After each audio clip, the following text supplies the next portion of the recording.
Welcome to the Healist Podcast, where we inspire and guide healers through business expansion. We give voice to incredibly abundant healers to share their stories. We dive into the quantum field to unlock the energies of conscious creation. We also develop digital tools to help you grow, which you can find on healist.com. I'm your host, Yuli, and I'm grateful you chose to join this space. Now let's go deep. Hello, dear friends. Today we have a big episode and a very special guest who had a big impact on my spiritual journey. If you listen to episode number 2, you might recognize her name. Dr. Irene Siegel integrates traditional psychotherapy with healing arts and practices since 1980. Dr. Siegel has doctorate degree in transpersonal psychology, master's degree in social work from Columbia University, and studied ancient healing arts and light body technology throughout North and South America. I'm so fortunate to have Irene as my spiritual guide for the past 4 years and have taken many of her classes and programs. Her weekly shamanic medicine will group is the most consistent practice I've ever had in my life. And I found it to be leading to deepest transformation through group meditation practice. Irene is also a big inspiration behind Healist because only by working with her and getting to know her better, I realized how challenging it is to be a modern healer and the amount of tools you have to learn and use to run a practice.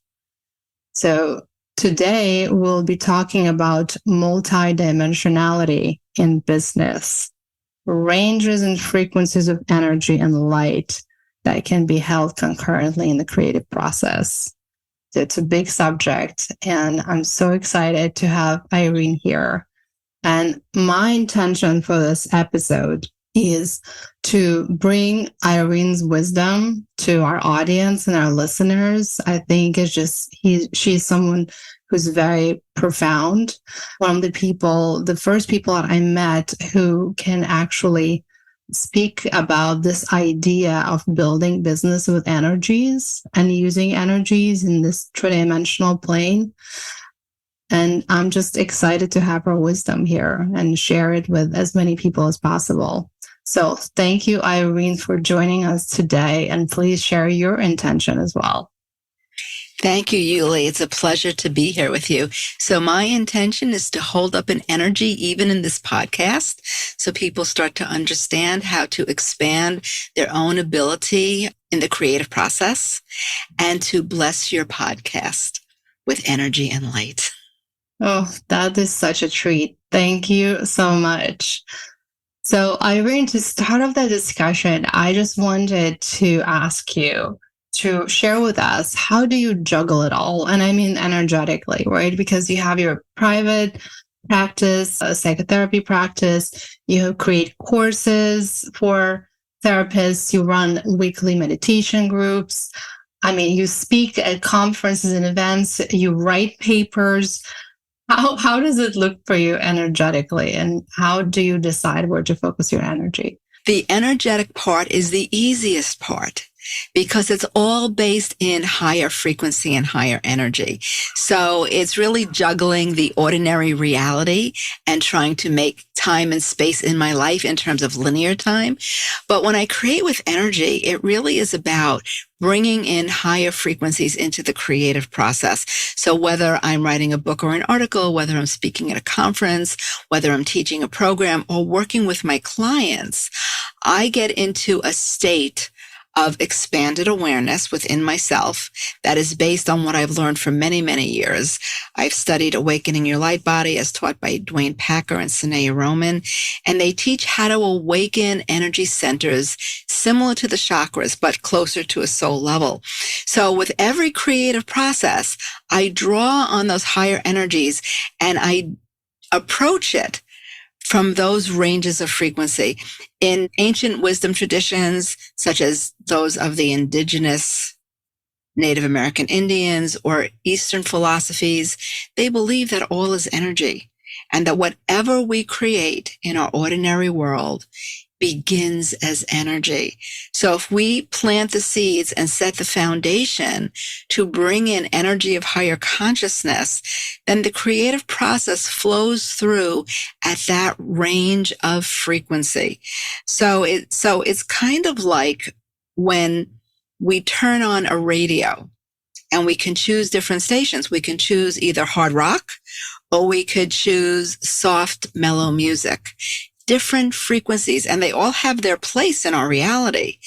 But when I am in a creative mode, I draw from those higher, softer, more energized levels of frequency, more refined levels of frequency, so that my creative process can hold those energies with it. So even when I do recorded meditations, or I do live meditations, either I set the intention to bring it in through those higher frequencies so that the meditation itself goes beyond the words, but it's programmed with energy and light. I hope that makes sense to your listeners. Yes, and I have so many follow-up questions on that. Okay. First of all, where do you find this radio? How do you tune into that?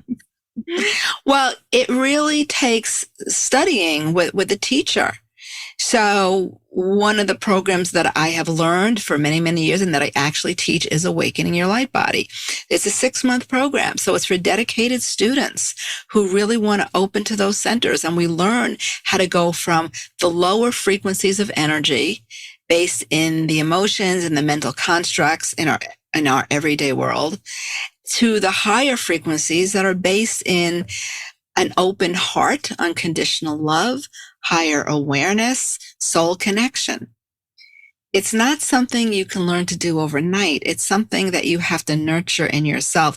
And I hope that everybody who approaches a healing practice in some way is also studying a spiritual discipline that will help them integrate these frequencies into themselves, into their own field, so that it's always a part of them. Because if you really want to be successful as a healer, as any kind of a healer, you have to be able to access those higher ranges of awareness. If you can't hold a higher consciousness, your clients can't do it either. Right. And I think you talk a lot about holding that container for your clients, the healing container.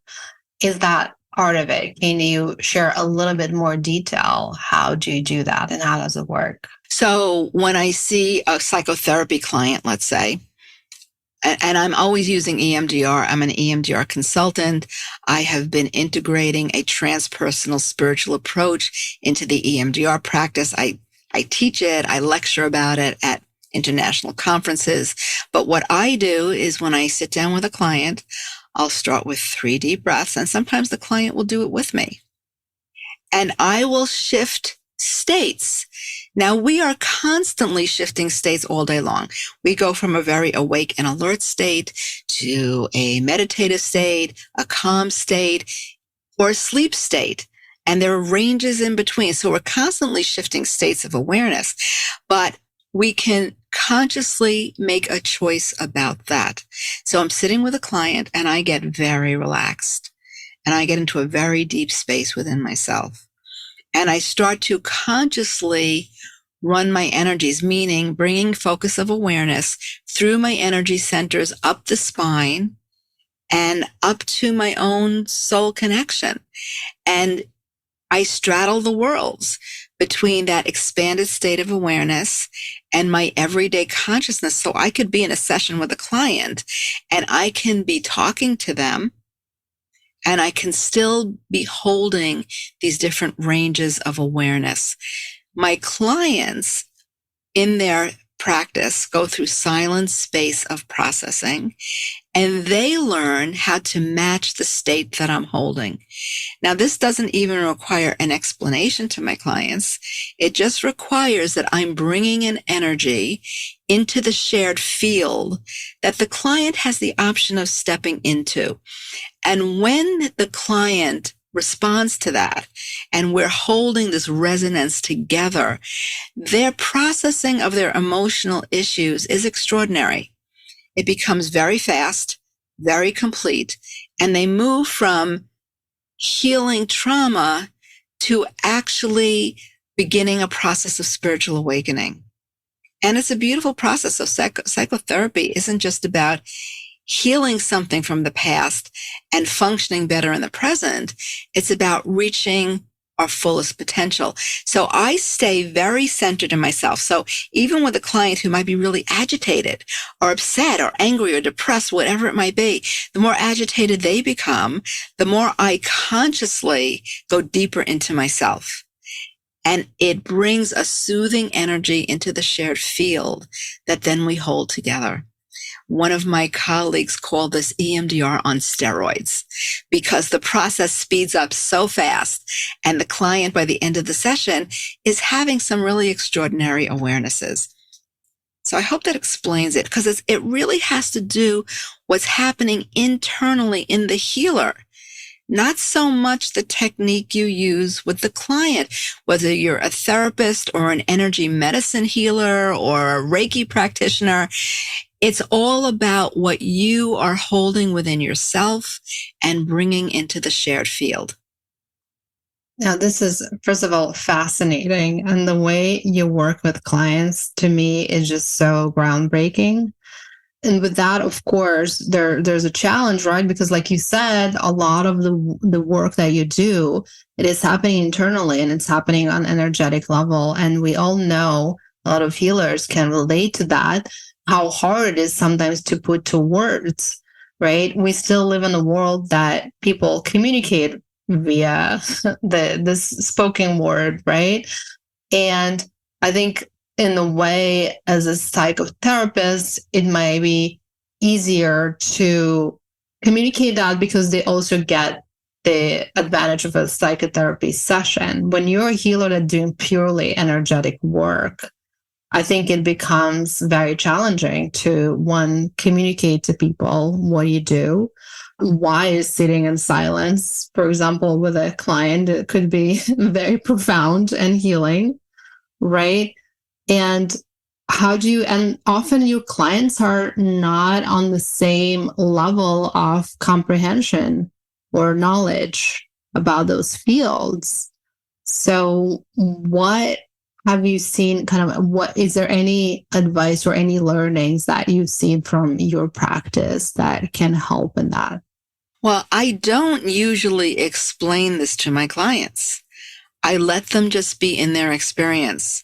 And some of them have very extraordinary experiences. So I do a lot of silent processing because in the EMDR protocol, we use bilateral stimulation to help the client reprocess old trauma. So that could either mean eye movement, which goes from, one side to the other side of your eyes. I actually prefer music with headphones, and the music goes from ear to ear. And this creates more brain integration, actually. Neural networks in the brain start to come together, forming new belief systems and processing old emotions and healing old triggers. So that silent space is kind of built into it. But I have had clients that have come in with trauma, and in the processing, we target a moment in time, a memory of trauma, along with a negative belief system. And once we target it, it's very measurable. 0 to 10 determines how stressful the scene is.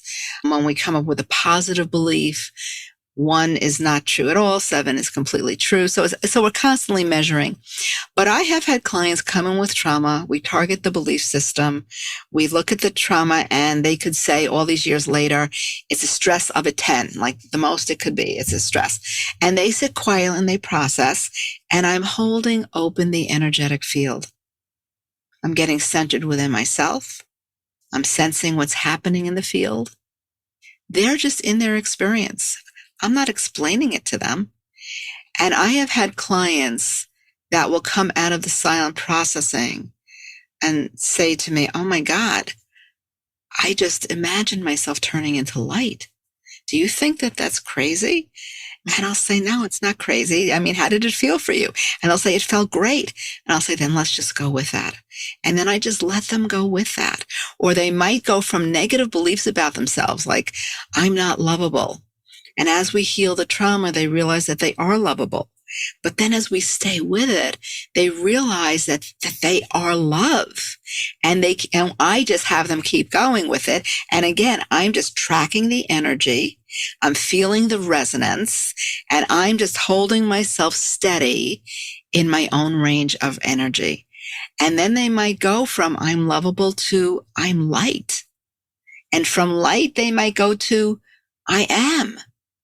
I've had clients say that to me, and they are taken aback because they don't know what to make of this. And they'll say, well, is this normal?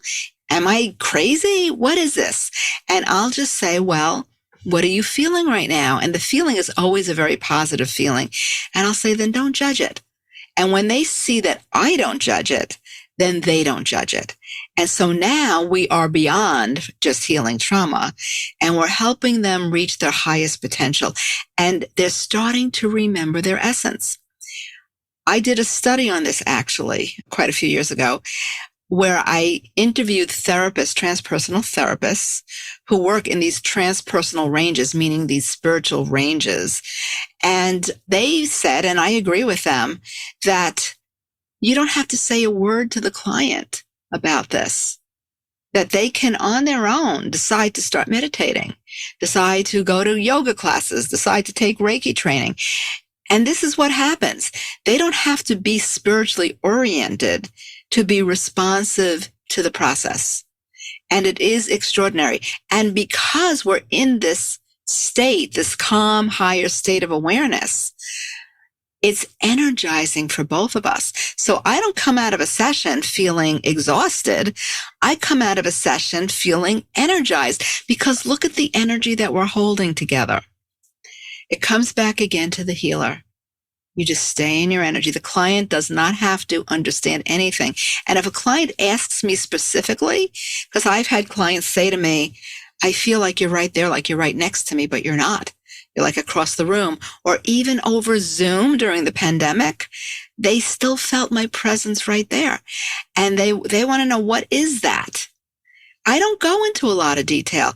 If it's someone who's familiar with energy work or a spiritual practice, I might say, well, that's just the energy field. I don't say more than that. And as long as they see that I'm fine with it, they're fine with it, because they're just really enjoying being in the process. Wow. So first of all, you described for me like healing in its purest form. And it's just so beautiful, right? It's not about the technique or the modality you use. Exactly.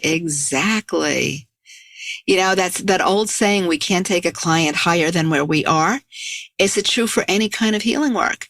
You can't help a client accelerate on their own path if you haven't done your own work, if you're not there yourself. Oh, that's beautiful. So I guess we're talking about a client already being there and trusting you, right? In that container.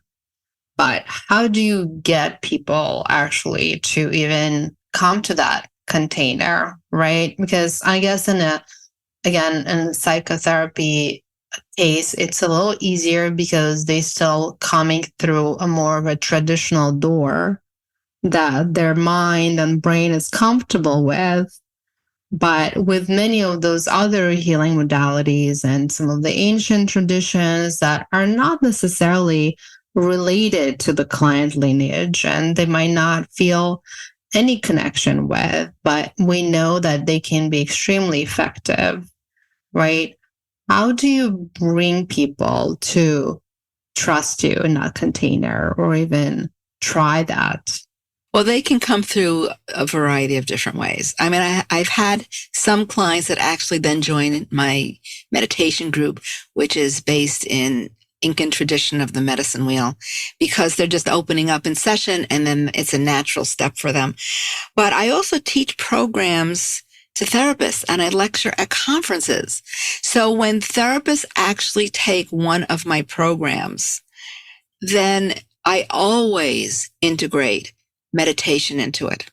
And depending on the length of the program, I mean, there's a program prior to the pandemic. I was actually teaching in Hawaii where I brought in a Hawaiian high priestess to work with the class. And so we were working with EMDR therapy. We were learning techniques in EMDR. We were working with meditation. And this Hawaiian healer actually took us to sacred sites and took us through ceremony and then brought us back. And I had them process their experience using EMDR.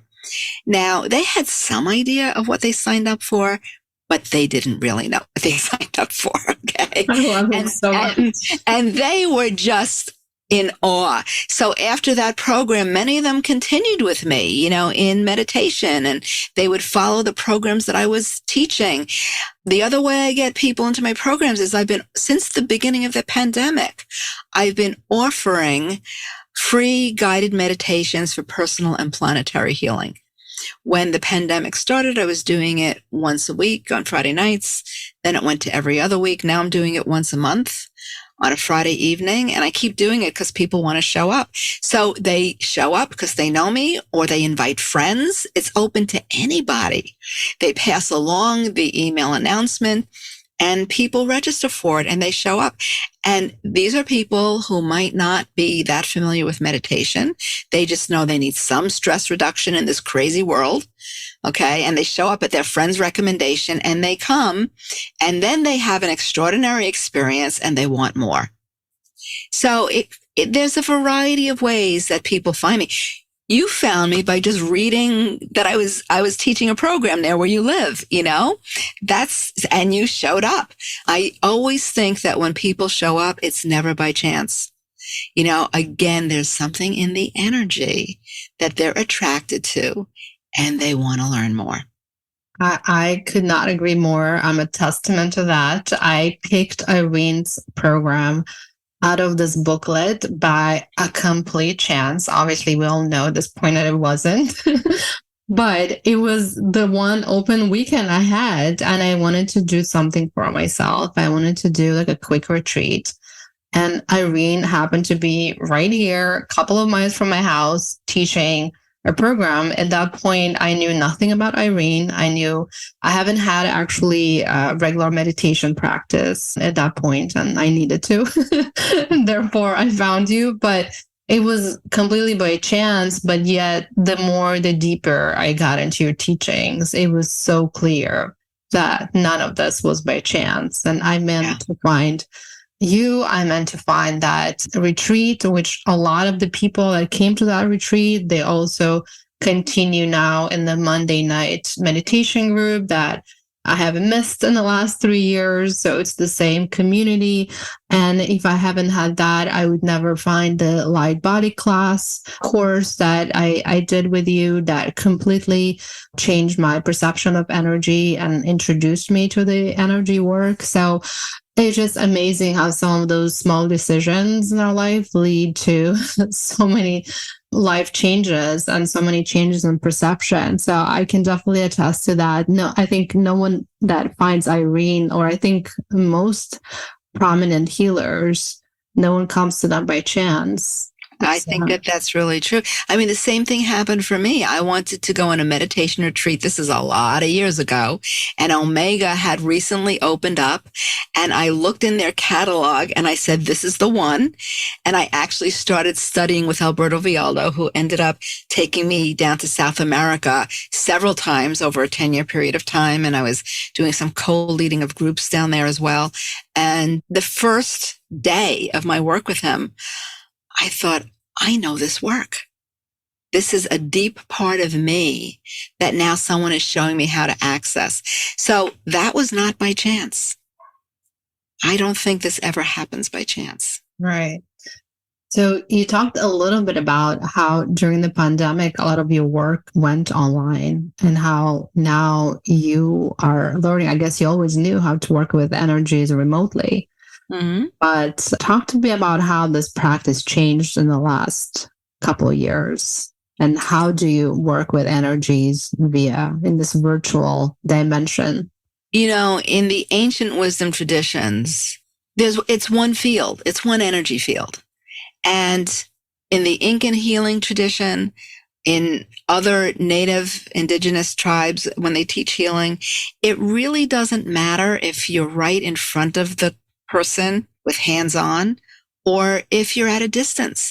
Distance healing can be just as valid and as powerful as being right next to somebody. So this is taking that into a more traditional setting, into the therapy room, or even on Zoom.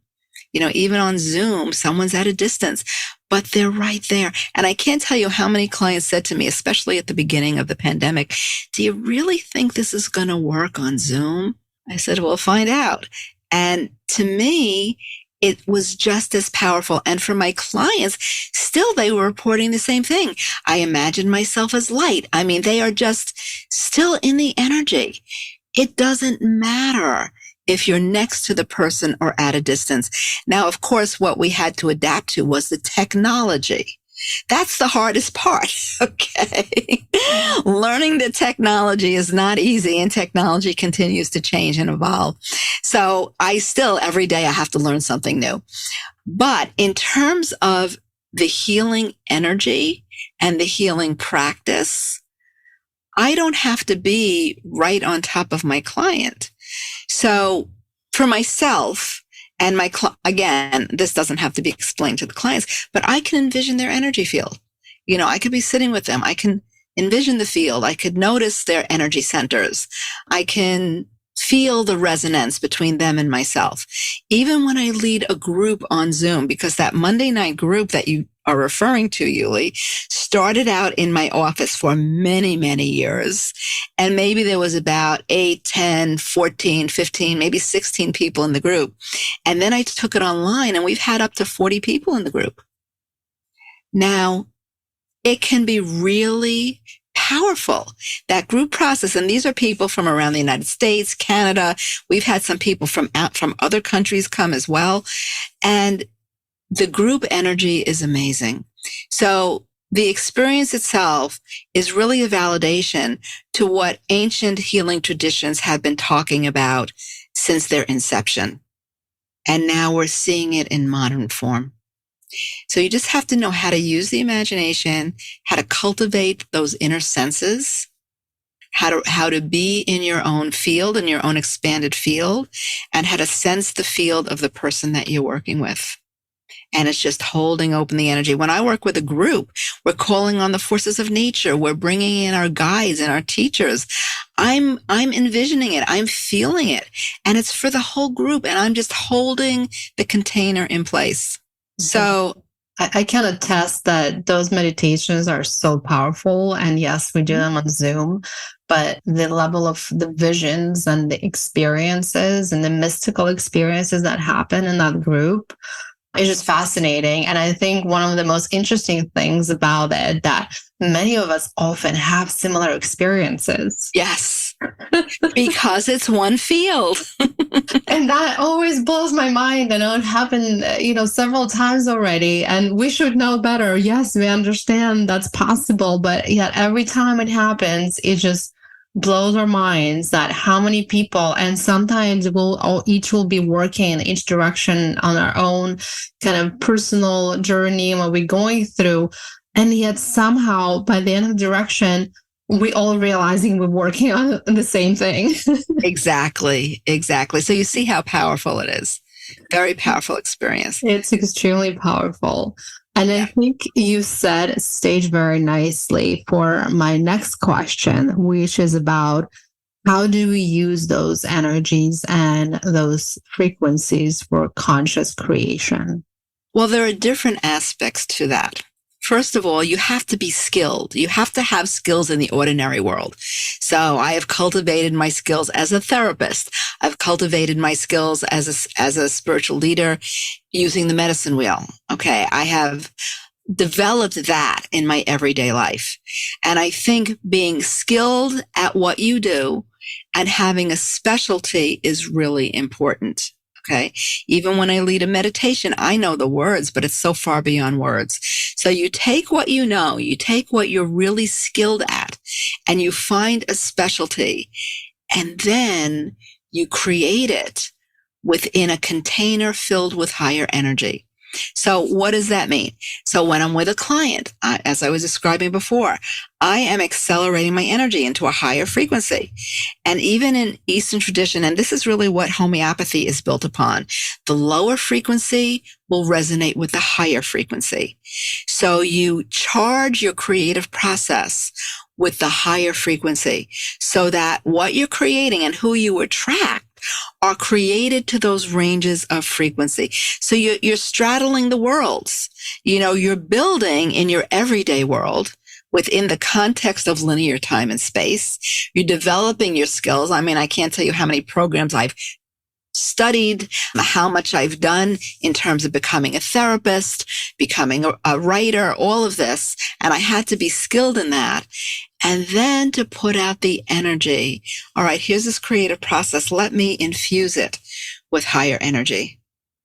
So again, it takes practice on the part of the healer because you just can't create completely from those higher spaces unless you're just recording meditations, which I've done also. But you have to be able to hold both in your awareness. You have to be good at what you do in the ordinary world, and then it gets charged. And I don't know how else to put that except let me just think. So for example, well, I described it with a client, but even if I was writing a book or an article, I try to be in a relaxed state. And the way I approach it initially is I just write. I just write about what I want to write. But if you're writing for a journal, you can't just write. You have to have references. You have to reflect on what other authors have said. You have to incorporate critical thinking into it. So first, I just write everything and I just let the energy flow and I let myself be guided by that energy. And then I put it aside. And then when I come back to it, I organize it more. And then I have to research. I have to look at previous research. I have to bring in other theorists and other therapists. And there is a whole intellectual process that goes into it. And then I put it aside. And then I come back to it again. And now I am just in a more relaxed state. I shift levels of awareness. I read it to myself again. I try to notice, is this matching the energy I'm looking to match?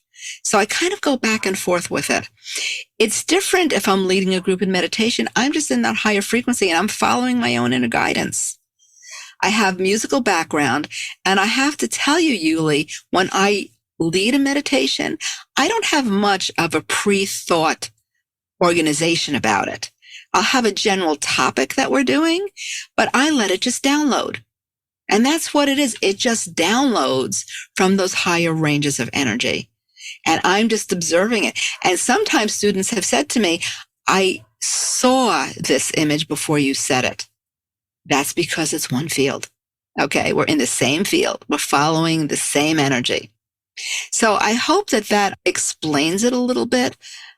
There is a way to just hold the process itself in your awareness and bring in that higher frequency and just charge it, just surround it with that energy. Is that making sense? Yes.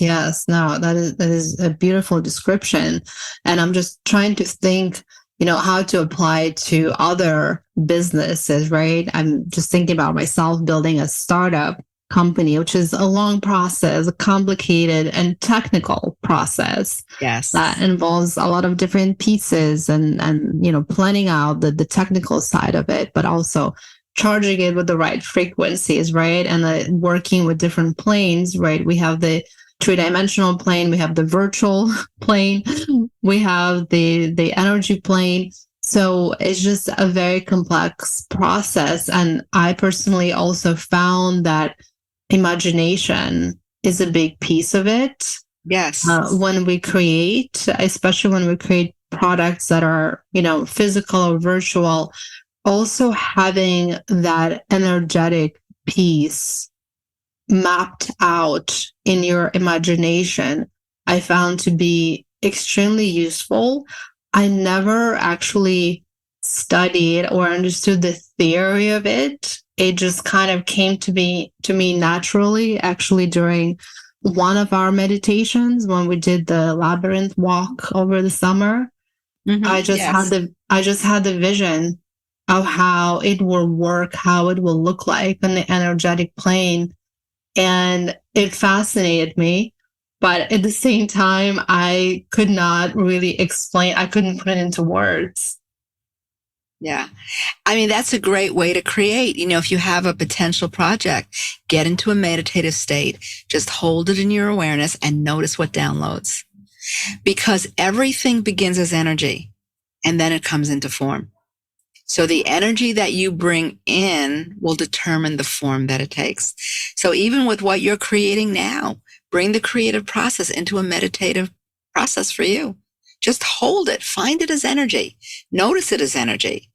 Bring it up to the range of energy, the highest range that you can hold. And then notice how that affects your own creative process.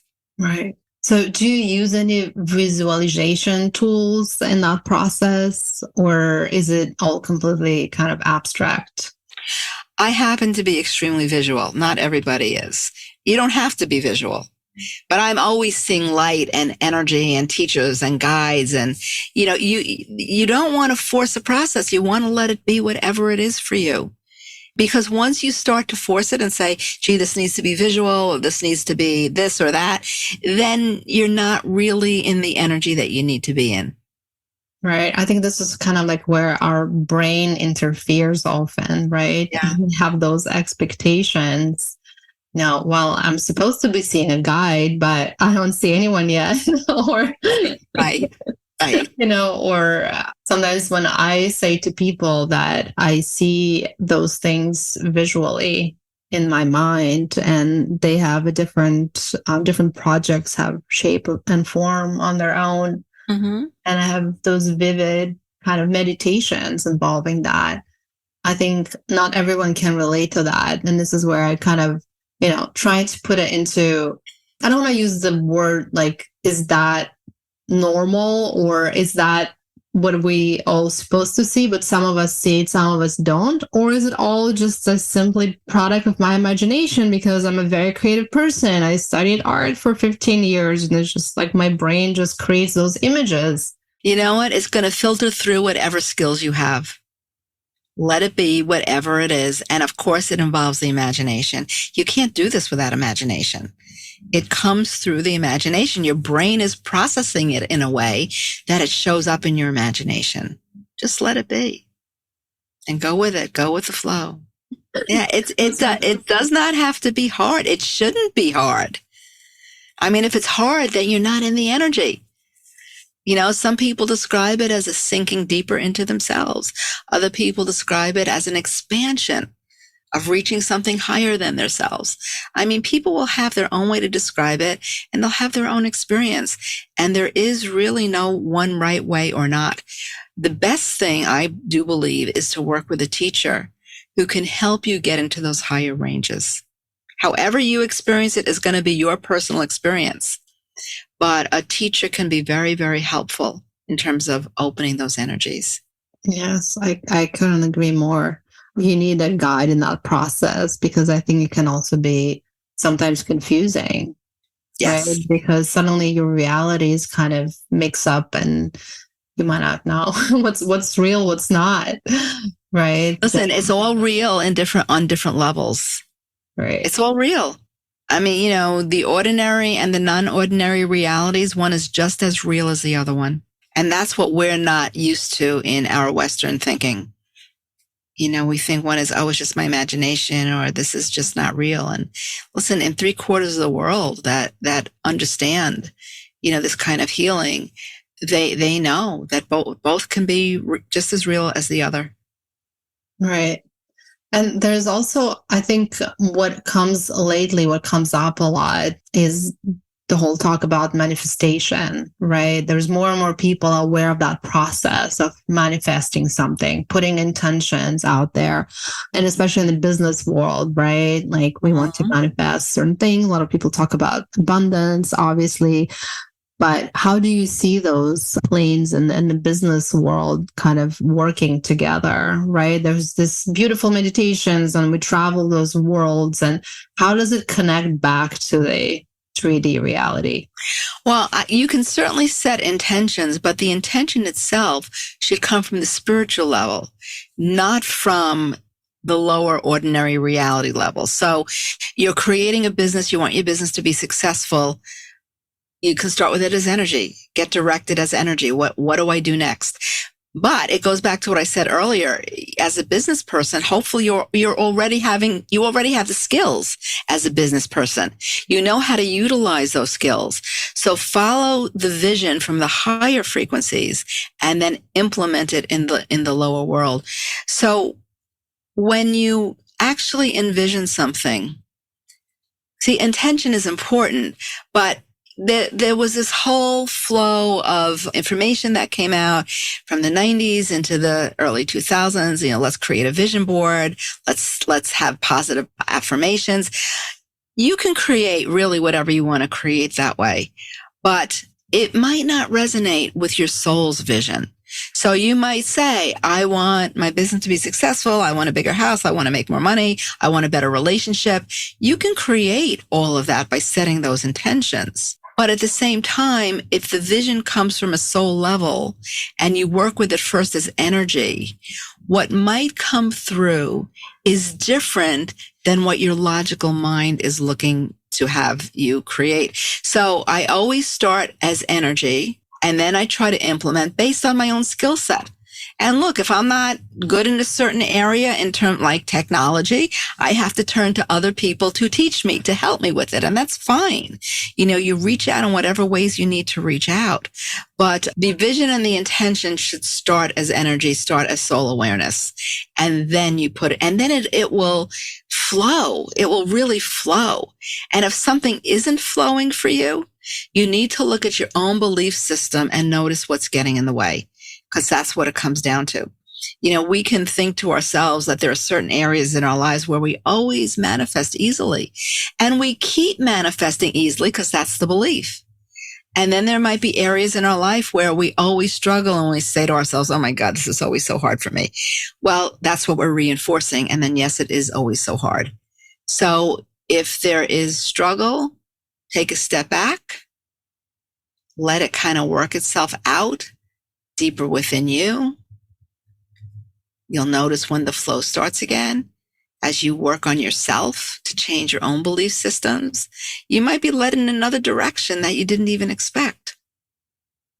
Look, everybody goes through it. You take a step forward to work in a certain direction, and then all of a sudden, maybe there's a block to it. And I respect those blockages. It could be a sign. You know what? This isn't the right thing.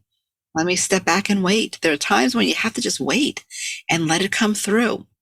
So, yes, having a vision and setting intention is important, but let it come from the higher spaces within yourself. Yes, that is beautiful. And I guess my last question would be for our incredible audience of healers. And Irene, you talk a lot about the new energies that are coming in and this new world and a new chapter for all of us that we're entering.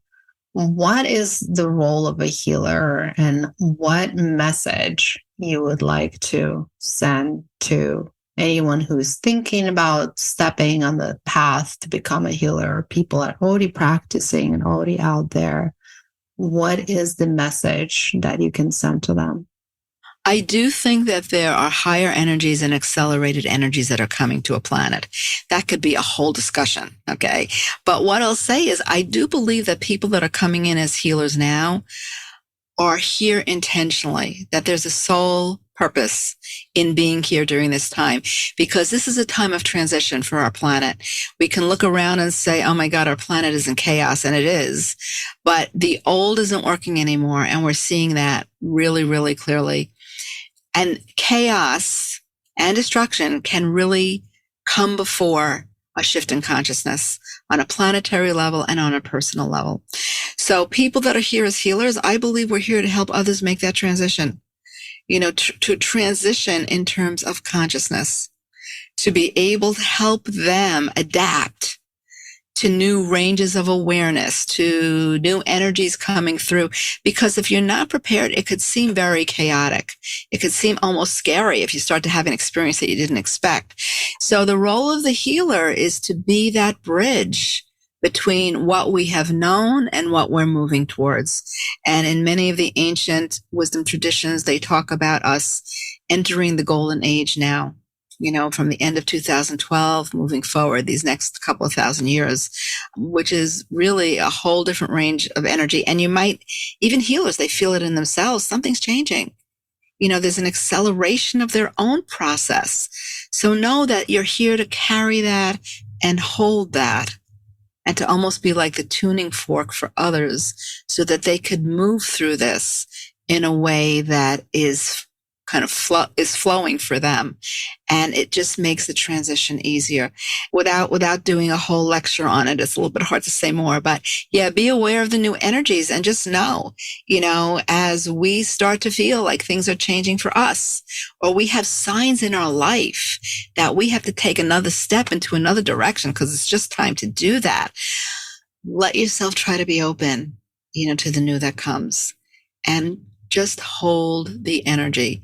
Be the highest light that you can be. And that's what we're here for. That is such a beautiful message, Irene. I feel personally that I just got a healing session right here.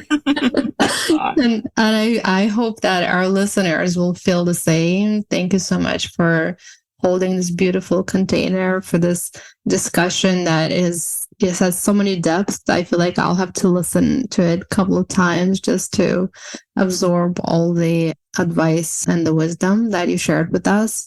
I do have to have you back again just to talk about the new energies, because as you were talking about it, I had so many more questions.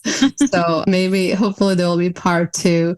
But Irene, it was such a treat. Thank you so much for being here.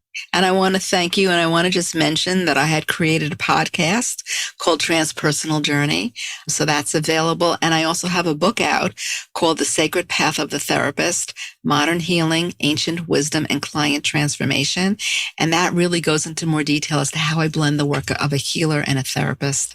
So I hope people will find that interesting. And I want to thank you, Yuli. This is a beautiful experience and opportunity. And again, my intention is to bless your podcast. I think that this is a wonderful service that you're offering to other healers. So thank you so much. Thank you for having me.